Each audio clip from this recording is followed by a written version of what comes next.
Hello and welcome to your Astro Tarot forecast for the week of May 25th through the 31st. If you're new here, I'm Michelle Shea Walker, and this is your glass half full perspective on the week ahead. And if you are a paid subscriber on Substack, stay tuned to the end for your personal reading drawing, but also know that you've got a special paid subscribers only post coming up later this week.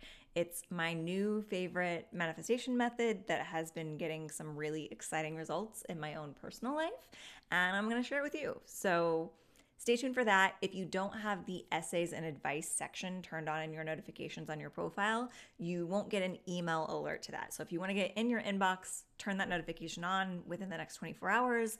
And otherwise, you will still have access to the post. You'll just have to actually go to the blog page, find the post, and read it from there. And I will try to put a link to it in either next week's weekly reading or in the next monthly reading, just so if you forget to even look for it, you'll be reminded and you'll have a direct link. Very excited to share it with you. So if you're not a paid subscriber, it's a good week to become a paid subscriber, because about once a month, sometimes twice a month, I do that special paid subscriber content in addition to these readings at the end of the forecast. And that one's coming up this week. So diving into this week, the last week of the month for May 2026, the 25th, we have a few little smatterings of minor astrology. So no headliners, but a couple things that I'm going to mention, a couple things I'm just going to leave off just so we don't overwhelm ourselves with different interpretations. If you aren't aware, if you're finding this for the first time, or if you're a new subscriber, first of all, welcome. I've got a few new of you this week, and I am an intuitive reader. So I do know a bit about astrology, but a lot of what I do is read into the energy of the planetary movements as well as the cards. So you wouldn't necessarily get an interpretation from me that is something you would find in like a textbook of astrology or tarot. And it's just me trusting the vibe and where the story is taking me. I encourage you to take these readings and also couple them with more traditional astrologers so that you get a well-rounded view of the week if that calls to you. Or just go with the readers that resonate for you, because that's ultimately your intuition telling you that this is where you're supposed to be. The first thing that happens on Monday, we have the moon moving into Libra. So, as always, if you are a natal Libra moon, if that's what's in your birth chart, you get a free pass to feel your feelings a little bit more. For the rest of us, because we're all going to be affected by this energy, Libra is all about finding balance and peace. And so you might find that you're leaning a little more towards people pleasing. And that's something that you want to make sure that you keep into check, that you're not going so far into people pleasing that you're foregoing your own needs, your own desires, your own emotions. But it also can benefit us with this Libra moon energy, and that we're more likely to want to try and find a compromise and keep the peace. So that could be something that's happening during that energy. Again, the moon's just in a sign for a couple days. It's not going to be a big, bold-faced moment in the energy, but it's worth noting. Another thing that's happening on Monday is the sun is square the north node. So your identity and the true north, sort of the direction that we're moving towards in this lifetime, which is different for all of us, but then we have a true north as a collective right now in this moment, they're just not seeing eye to eye. So not the best day to feel really in alignment with your mission. It could be a day to kind of reevaluate how you view yourself if it doesn't feel like it lines up with your mission. Maybe you've had some transitions happen recently and you feel like your true north is going in a direction that you weren't maybe fully aware of before now, and you've built your identity on another mission that you thought you were headed towards, and that's changed. And so now you get to kind of reverse engineer that and be like, okay, if this is my new mission, or my newly discovered mission, because it's not really new, we've had the same north node for the time period natally that we were born. But if you're rediscovering a new mission in your life, there might be sort of a sense of self that needs to be rebuilt around that, and a re-envisioning of who you are. So might be some internal reflection happening on Monday. We also have Mercury opposite Lilith. So our communication planet and our sort of dark, feminine, shadowy side are in opposition to one another. So again, things aren't playing well together in these first couple mentions. It might not be the day that you are actively making peace with your shadow self and communicating that with clarity with those around you. Essentially, just these two movements are telling us don't be afraid to have a little internal reflection time on Monday. I know it's a holiday here in the States. Is it a holiday everywhere else? Does everybody get Memorial Day? No, that wouldn't make sense. So if you are having social plans during Monday, know that around noon time period is when these planetary movements, these kind of oppositions and squares are happening. If you can carve out a little quiet time for yourself during that time period, maybe do a little journaling, a little meditation, and then head out to your social events, that could serve you. But if not, be okay with needing to have a little introspection, like maybe not be the life of the party around noon, and then regroup, come back, see how you're feeling. In the evening hours at 11:02 p.m. Central Standard Time, we have Mars trine Pluto. So this is a more supportive energy. The Passion Planet is in the same element as Pluto, our planet of generational change. So there is an opening in the evening to start to tap into a little more momentum in regards to where you fit into this Aquarius and Pluto cycle, the age of Aquarius, whatever we want to deem it. Again, it's in the evening hours. I would say keep a dream journal by your bed, because it might be that you have some interesting symbols or dreams or storylines coming through while you're sleeping that you'll want to kind of capture the second that you wake up. And if you're not the type of person that remembers your dreams, at the very least, as soon as you wake up, reach for a notepad, a journal, and write down how you're feeling immediately upon waking and just explore where that takes you. If you do morning pages, or if you want to try morning pages from Julia Cameron's The Artist's Way, the second that you wake up, you can reach for that journal and you can have yourself do a stream of consciousness free write for at least 3 pages. And it may not have anything to do with your dreams. It may have everything to do with your dreams, but you'll still be in that sort of in-between sleepy state where we can access that intuitive information, and you might find that some interesting thoughts come forward. The card of the day on Monday is the Page of Swords reversed.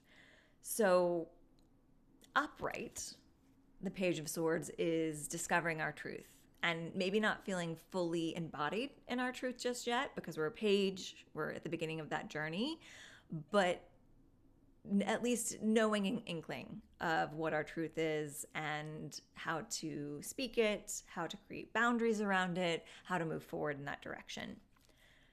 Because it's reversed, which a lot of our cards this week are reversed, we need to iron something out internally to feel like we're ready to fully embody this truth. So again, I come back to there might be some time and space for internal reflection on Monday.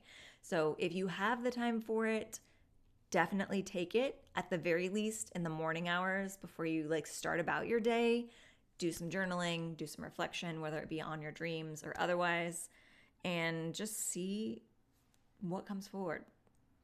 And be okay with that being it, and then taking a break, a little vacation for the rest of the day, and enjoying the present moment. Tuesday, we have one minor astrology, which is in the morning, 10:52 a.m. Central Standard Time. We have the Sun trine Pluto. So again, we just had a trine with Pluto the night before with Mars. Now we have the Sun, which is our sense of self, our ego, our identity, lining up in a favorable alignment with Pluto, the generational change. So we're slowly having information and realizations trickle in from Monday night into Tuesday morning that's helping to align us with our mission in regards to the current generational cycle. Because if you don't know, if you're newer here and you haven't heard me say this before, Pluto is the generational planet. It is how we define in astrology what generation you're a part of, because it takes approximately the same amount of time to change signs as it does for us to go from the boomer generation to Gen X generation to millennial generation and so on and so forth.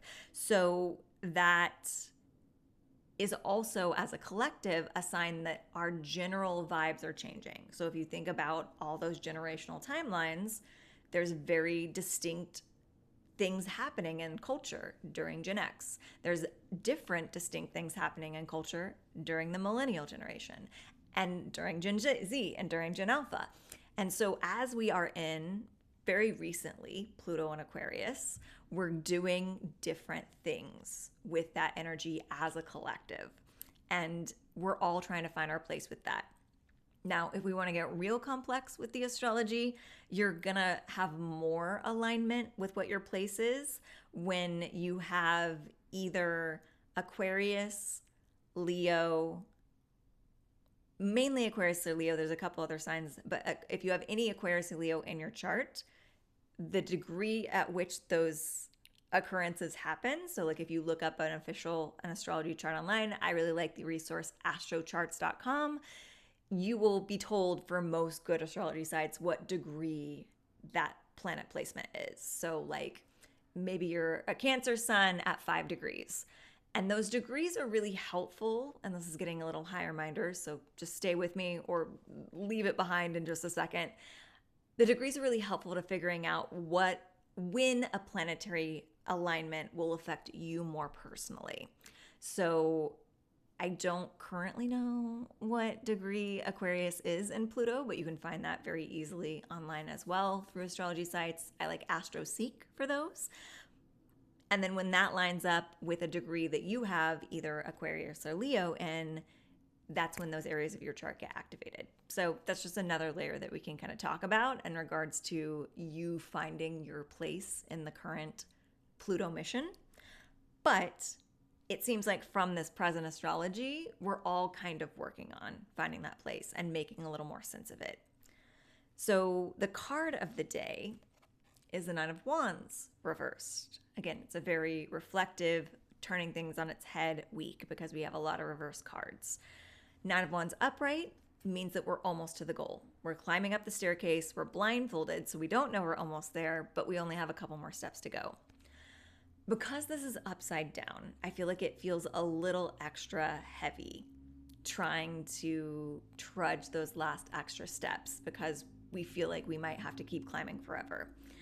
So one of the things that I'm getting just intuitively as a hit for this is learn to rest, not quit. So if you feel like you've been climbing towards some sort of mission, whether it be personal mission or for something on the global stage, and you're feeling overwhelmed and you're feeling exhausted, take a break. Don't turn around and go all the way down that staircase again because you would have wasted all that effort. Just sit down on the stairs and take a break for a while. And that's okay. That's allowed. And then you're going to refresh yourself so that those last 2 steps that you have to climb, you're reinvigorated for it. You're ready to climb higher, but then you find that you don't have to. That's Tuesday. Wednesday, only astrology worth mentioning, moon is moving into Scorpio. So if you are a Scorpio moon, you got a lot of feels already. They're going to bubble to the surface. You like to keep them secret, so this might be a time period that it's a good time to express it. If you have talk therapy that you do, I've been mentioning this to a lot of people in a lot of readings. So across the board, if anyone's been like, maybe I should go see a therapist to talk this out, this is your green light that the universe is telling you yes. But for the natal Scorpio moons, you do tend to keep things really hidden, even though you are a very emotional person. You keep it kind of buried and bottled up. And if you don't feel comfortable having a trusted individual in your life to share things with, you might want to hire a professional. Not just while this moon is in Scorpio, but that might be something that you find when the emotions come to the surface. You might feel like they're getting a little hard to handle. And my advice to you is find someone to help you handle them. For the rest of us, again, make sure that you're not bottling up the emotions and keeping them contained within you. We don't want to be secretive with the feelings that we need to share. So allow yourself to share some feelings, even though the Scorpio moon is going to give us a little resistance to that. The card of the day is the Justice card.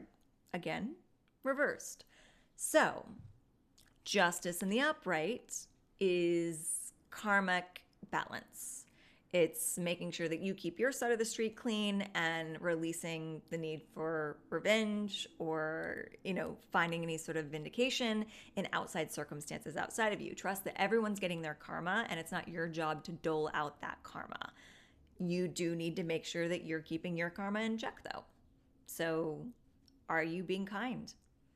Are you showing up for your dreams and your loved ones?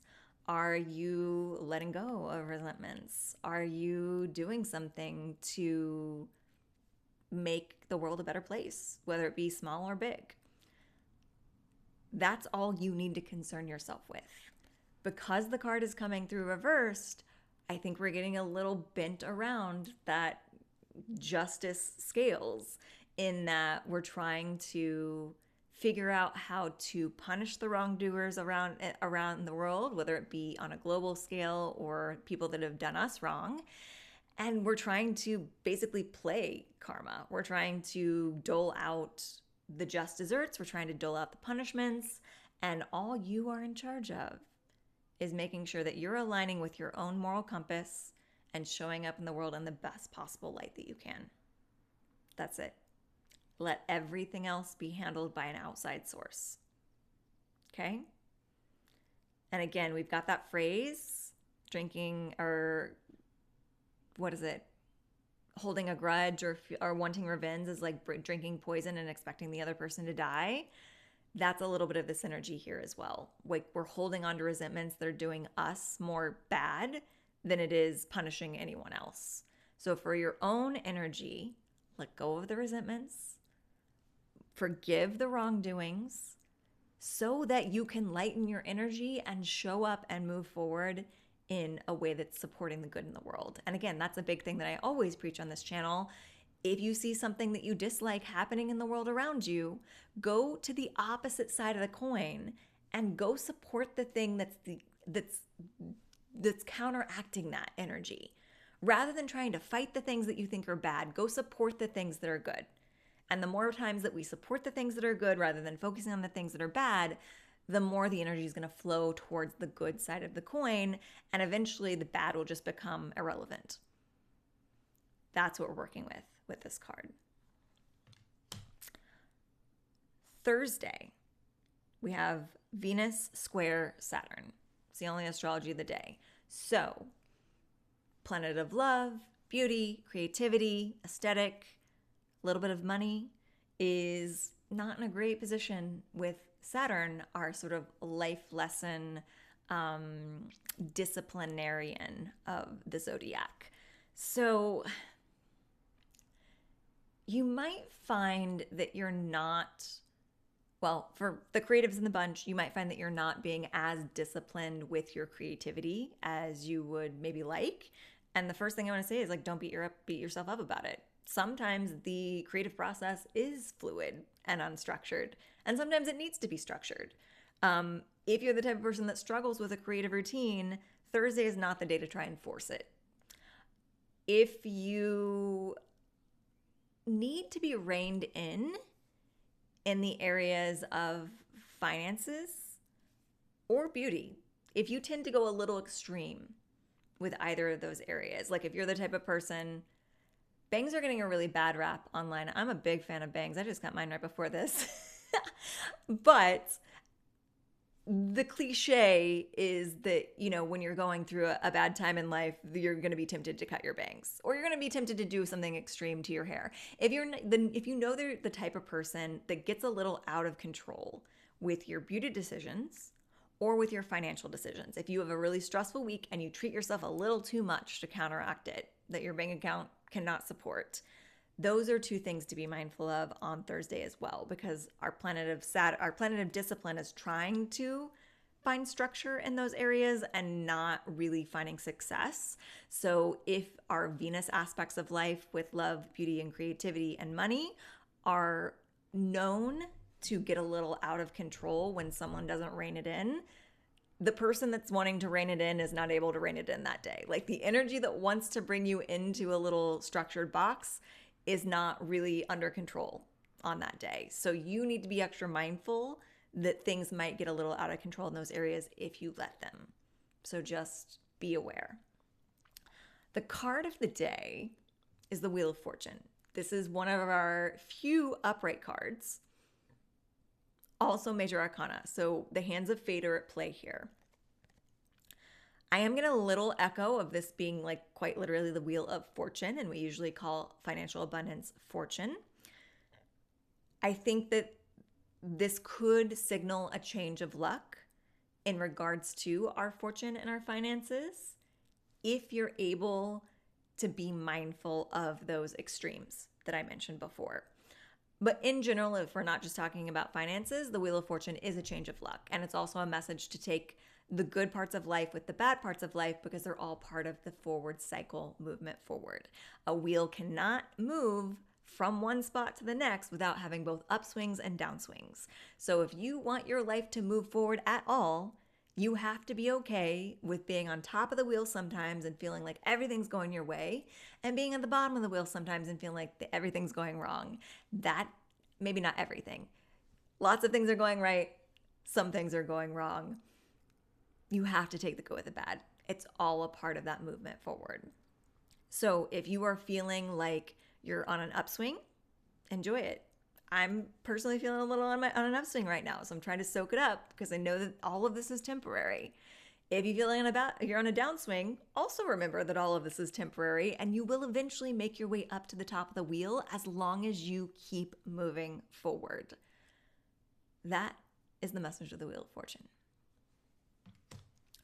Friday, quiet astrology. The card of the day, Four of Swords. So in the upright position, this is reversed. So in the upright position, Four of Swords is an indicator that we might need to take a break either physically or energetically and mentally from the stressors of the world around us. I like to refer to this a lot of times as just the meditation card, or the, whatever your version of meditation. It's like the eye of the storm is what we're working with here. So while this card definitely indicates that there are stressors or conflict or things that are unpleasant happening in the world around you, the secret to dealing with that and getting through that is to find your eye of the storm, to go within, find that quiet stillness. Again, meditation's a great way to do that, and reset for yourself so that you don't have to worry so much about the stressors outside of you. Because this is reversed, we're being challenged to take that lesson back out into the world with us. Because sometimes this card in the upright position can get a little hermit card-ish, in that we kind of want to retreat from the world completely and pull back and go home and have our safe little cocoon to find that rebalancing. Because it's in the reverse position, I'm getting the message that we've learned a little bit how to create the boundaries that we need to align our energy and move forward, while still keeping that calm eye of the storm with us. So if you picture like a tornado moving about and there's chaos all around the eye, but it is still moving about in the world, we are being challenged to take that lesson back out into the world with us and still be able to interact with the outside world while still keeping that eye of the storm within us. And this is something that just comes with practice. If you are someone that does a lot of meditation, you will find momentary periods of your life where you've practiced going into that place of stillness so quickly and so often that you can slip into it even when you're in the middle of a chaotic day. Like if the kids are over there screaming, or you're at work and stressful things are happening, you can come into that eye of the storm without having to necessarily like sit down in a cross-legged position and close your eyes and listen to music and breathe. You just know that that space lives within you already, and you're able to tap back into it even ultimately when you need it most. Because we don't really need it as much when we're in a quiet, safe space at home. We need to be able to practice the meditation in those quiet spaces so that whenever it's not a quiet space, we can still drop into that state of consciousness. So that's the challenge that we have on Friday. Saturday, moon is moving into Sagittarius. If you're a Sagittarius moon, free license to feel your feelings a little bit more for the next couple days. For the rest of us, I always like to talk about Sagittarius being the wanderlust adventurers of the zodiac. And also really impulsive. So they're fire signs. So your emotions might get a little more unpredictable in weird and wonderful ways. But just be aware of that. And if you feel like you need an emotional reset by booking a trip, Sagittarius energy is in full support of that. The card of the day is the Chariot card, and it's our second and only other upright card in this week. So another major arcana card coming in the upright position. The universe, the fates, whatever, are trying to direct you into this energy on this day when it's a major arcana card. And the Chariot card is about self-propelled action forward and really finding the confidence in yourself to carve out your own path and to rev your own engine and be your own motor. So this is really a good day on Saturday to follow your dreams and to take action on your dreams, whatever those look like. I also associate the Chariot card with writing. So my fellow writers in the group, if there's something you've been really wanting to dedicate to a writing project, Saturday is a good time to carve that time out and to remember why you're doing what you're doing, why you're showing up and taking action towards these goals. What is your mission statement? Why do you want to be where you want to be 5 years from now? What is your why? What is your sankalpa, as we would say in yoga? That's going to help you rev that engine, put gas in the tank, and move forward and take action. But take some actions on Saturday towards your goals. Sunday, we have our second full moon of the month. So it's technically referred to as a blue moon. Our first full moon was Scorpio full moon on the 1st. Other end of the week, we have our Sagittarius full moon. It's going to be the time period that we get to check in with our manifestations from the Sagittarius new moon 6 months ago. So I don't remember the exact date, but it was around Christmas time. Maybe like the 21st, 22nd, like just prior to Christmas of 2025 was when the Sagittarius new moon occurred. So look back at that time of your life and see what kind of wishes you were making for yourself and what you were trying to call in. And check in with those things and see, one, if anything came true for you. You might have forgotten that you were wishing for something that came into your life, and you might want to celebrate that a little bit better during this full moon time period. 2, if there's any goals that didn't come true for you, do you still want those goals? And if you don't, if you're like, oh, thank God that person was not my partner, thank God I didn't get that job, whatever relief that you might feel over not having a wish come true, celebrate that. And then anything that's left over that you still want to have come into your life that has not come in the last 6 months, ask yourself what actions you took towards that goal, how you worked to align your energy and align your life to open up the space for that in your world, and either keep doing that or intensify those efforts. Sometimes we find that we didn't do anything to try and invite this energy in. And as magical as the moon is, you still have to be a participant in the manifestation of your life. So check in with those goals. And if there's something that you didn't get that you still want to happen, ask yourself what you're going to do on a daily basis to invite that energy in. And it could be energetic, it could be physical, it could be a combination of the both. But you need to take action in your life to be able to call in your manifestations.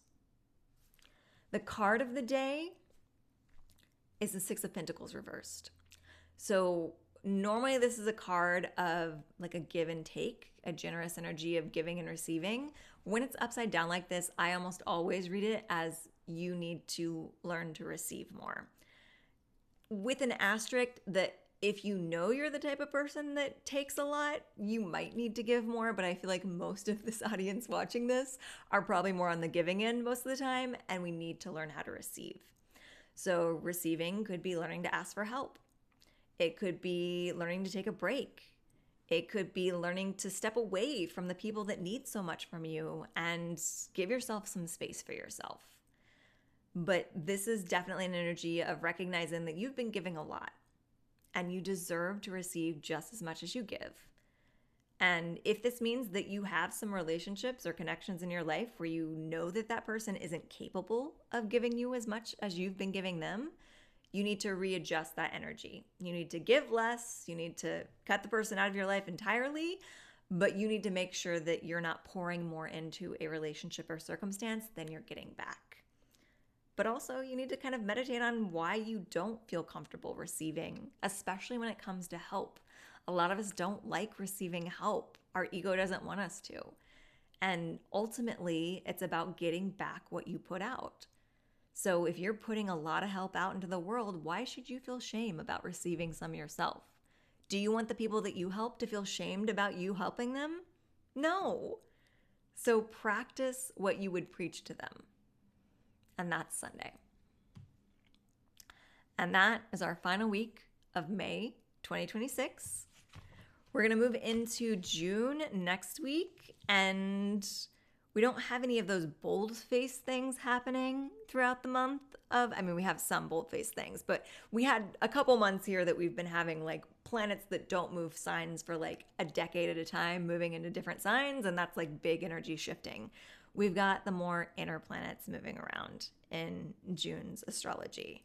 So we will have a Mercury retrograde at the end of June. So if you need to line up some projects and fulfill some tasks, green light to do that over the next several weeks before Mercury goes retrograde. And now we'll move into our weekly personal reading drawing. If you don't know what that means, every paid subscriber on my Substack account gets entered into this little magical tea tin on a slip of paper. And every week I pull out a name to see who wins a personalized past, present, future reading. And I'm going to pull out last week's reader. Do I remember who won last week? Caitlin, I think it was you. Wait, why do I feel like that's wrong? You know what? We're going to do a freebie again this week because I can't remember who got pulled last week. I really should check these before I start recording, but I'm so in the vibe of like getting the reading together that I don't always remember. So whoever won the reading last week, I hope you enjoyed it. You have potentially a chance to win a second week in a row, which is normally not the policy, but when I forget, I trust that there's a reason for that. So let's shake up the tin. And I want to thank all of my paid subscribers before I pull the names. So Sonia, Caitlin, Amanda, Holly, Jane, Tracy, and Paula, thank you so much for being subscribers. Why do I feel like I don't think I'm forgetting someone. And let's see who won. This tin is getting sticky. Okay. Closing the eyes. Rifling around.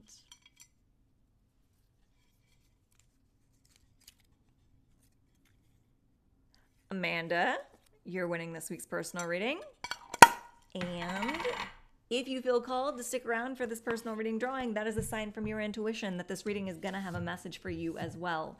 Every one of us is a part of a collective. So just because this is a personal reading for Amanda does not mean that she's not dealing with some sort of energy in her life that is also going to be relevant to advice that you need.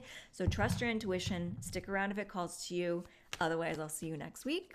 For those of you that are sticking around, including Amanda, we got jumpers. So we got a past, we got a present, and we got a future. And they are all wands and they are all reversed. So right off the bat, again, I echo the reading from this week. This week is about turning things around, looking within, seeing what needs tweaked on the inside so that we can take action on the outside. All of your cards are wands. So they are all about following passions and connecting to your spirituality. So starting with the recent past, we have the Page of Wands reversed. So this is like a spiritual awakening card. It is a divine feminine energy on the beginning of a divine awakening. It is usually when we find the tools, the teachers, the books, the things that help to awaken us to the next chapter of our spiritual development. Because it's reversed, I'm getting the hit specifically from this that a lot of this journey has been done within your own private worlds. That's not neither good nor bad. A lot of my spiritual awakening journey has done within my own private world as well. If there's any sort of seeking outside help that you feel like you need to just round out that chapter, it might be good for that. That's what the reverse card is saying. If we wanted to turn this upright, but there's also nothing wrong for this being in a mostly internal and private journey. Just check in with yourself and make sure it hasn't been private because of some sort of like lingering shame. Like if there's anything from the outside world of, fear of being too woo-woo or, not being seen as logical, don't let that hold you back from being a little more extroverted with your spiritualism, which isn't the right word because that's a whole movement that happened in like the 1800s. But just a little hint of a message of like, if there is a calling to bring it out in the open a little bit more, that's welcome. The present card is the Four of Wands reversed. So this is usually about building a structure and a really firm foundation for moving forward. Sometimes it is an indicator for partnership. It is one of the traditional cards that's known for like marriage and like whatever the equivalent of that is in your life. So like building a structured foundation for developing more and building on that foundation for relationships, for spirituality, for the next steps in your mission, like whatever it is, the current moment has been about internally building the structure that you need to be able to eventually take these 4 pillars and build some walls and a roof and, flooring and furniture and all the things that you need to build a full and fulfilling life. Again, it's reversed, so like this is happening internally. I do get the feeling that there's maybe a little bit of shifting energy in regards to the way that you view relationships and what you think you want to get out of relationships in your life, whether they be business partnerships, friendships, or romantic relationships.